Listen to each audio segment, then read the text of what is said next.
What's going on? Hope everyone had an awesome weekend. It's Monday morning, and I want to kick the week off with a video that I often see people approaching it the wrong way, okay? And that is the questions that you should be asking in a sales process. Now, in this video, I'm going to give you 5 questions that I want you to uncover when you're prospecting with a new potential prospect or as you're nurturing somebody who's a little bit further down the funnel, right? These questions don't have to be so prescriptive where you're literally writing them out and saying, hey, question 1, question 2. Don't do that. I teach a lot of situational selling, and I really do believe, as you'll start to see as you get to know me and I get to know you more, I don't like just scripts. I don't like one-size-fits-all approaches. I teach in my training how to do these differently based on a lot of different things. So I teach situational selling, which I'm really big on, because these questions, you're going to ask them, you're going to frame them, and you're going to uncover the answers to these questions differently more often than you think. You might sell the same product or service day in and day out, but the way these questions will come up in a cycle, it's different. So what I don't want you to do is go into it with, a notepad and literally just start rattling these questions off if you don't know them. We got to find that natural way to uncover them throughout your nurturing cycle. But today, let's just go ahead and dive in. We're going to start with 5 questions that you need answers to. If you get answers to these questions, it's a lot easier to pitch your product or service and sell that, convince someone that that's the right solution for them if you have answers to these. Question number 1, what challenges are you facing?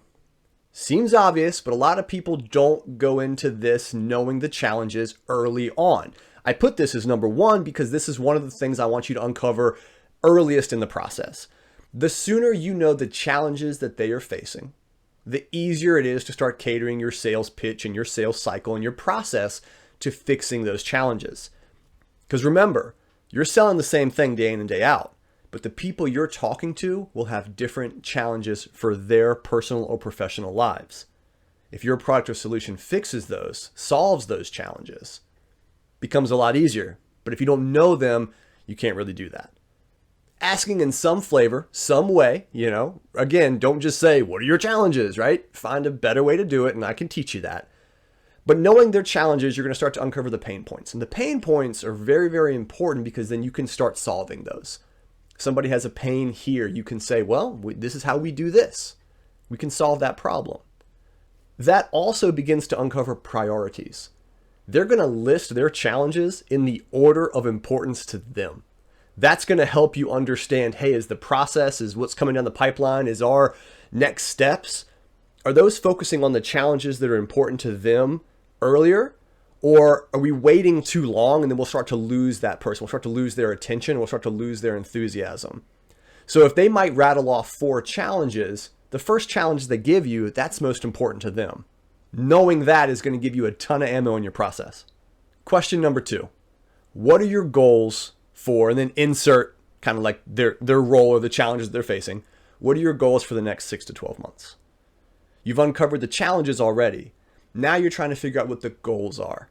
Those goals will ladder up to the challenges, and it'll start to really paint that picture of what your solution needs to solve, what your solution, your product or service, what does it need to do, and how do you need to frame that during the process.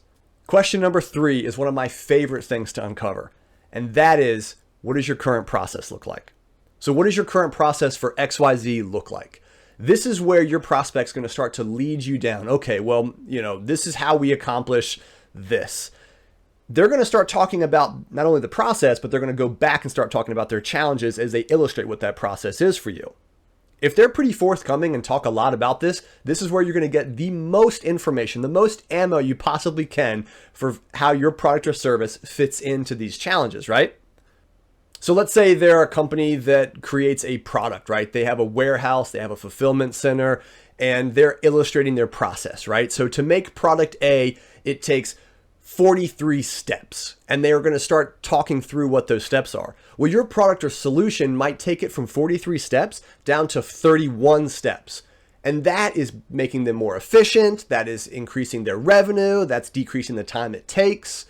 For you to know what their process is, you can start understanding how you're going to improve it. So now we've talked about more of their process, the challenges, their timelines, their priorities. What I don't like in sales is people kind of beating around the bush a little bit and trying to be kind of weirdly avoiding what you're doing. You're selling, they're buying. They know that. You know that. Now, all of my training is around building relationships. So this conversation is so easy when you do it the right way. But question number 4 that I want you to uncover is, hey, what is the criteria that you need to make this decision? So if they are going to buy from you or you're trying to sell them a product or service, what are you being graded on? How are they weighing the decision? This is a great question because it starts to uncover not only that, but hey, who else is involved in the process? What does your procurement, your decision-making process look like? These are super important questions to uncover, and this will give you so much great information, and it's going to help you so much in the process. Question number 5. This is if you're doing these questions in the right order, right? In this logical 1, 2, 3, 4, and 5 that I've laid out today, this is obviously going to be the next question that you're going to ask, okay? Now, this is very important, and the question is, if you found the perfect solution, when would you be looking to implement it? Now, again, don't just rattle it off that way. Find a different way to reframe it, but you want to get the answer to that question. So the challenges that they're facing, the priorities, their process, all the things that you've been uncovering in questions 1 through 4, if you're able to check all those boxes off, how quickly are they willing to implement something? How quickly do they want to implement something? Okay. The most important piece of information that I get when I ask a question like this, or when I'm going through this and I uncover the answer to this, is what is their timeline? Okay. The reason that's so important is because if I have a sales cycle that's already built, I have automation, I have the systems in place, and I'm thinking, okay, typically this sales cycle, it's 3 months. Okay. But I just got the information from this person that says, hey, you know, our budget cycle, we're in it right now, we can't make a decision for another 6 months. I might back that off a little bit. I might modify my process to not put too much pressure on them and to not make it feel like I'm not paying attention, right? So uncovering the answer to what their timeline is, that's going to do 2 important things for you. 1, it's going to tell you if you need to put your foot on the gas, and 2, it's going to tell you if you need to take your foot off the gas. That's really important to know, and you want to be able to do that in the right way so that your sales cycle, your sales funnel continues to offer that person the best user buying experience that you can. So that's it. That's 5 questions that I want you to be asking in your sales process. I hope that helps. Go out there and get them. We'll talk later.